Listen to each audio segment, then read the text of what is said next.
Kami ang Sandwich! Yung advantage namin dahil magaling mag-bounce pass tsaka defense. Wow! Oh, favorite show to ng nanay ko, so lagi siyang nanonood.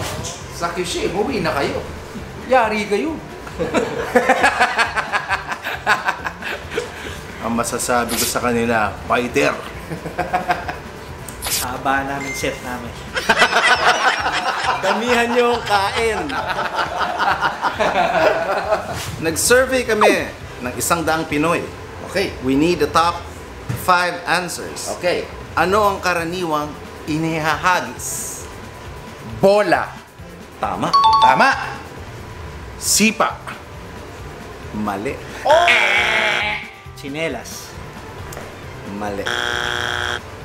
Inihahagis. Hanggang makompleto. Hanggang makompleto. Frisbee? Pwede ba yun? Hindi. Ay! Ang nasagot ay bato. Bato nga naman. Barya. Ayan. Unan. Unan. At plato. Talo tayo, talo. Okay. Dapat pala nagpas tayo. Wala kaming kalaban-laban. Nagkamali ako. Ang Kyushe pala ang mananalo. Bumaba kami. Manood tayo ng Family Feud. Mondays to Fridays. Bago mag 24 oras. Dito lang sa GMA!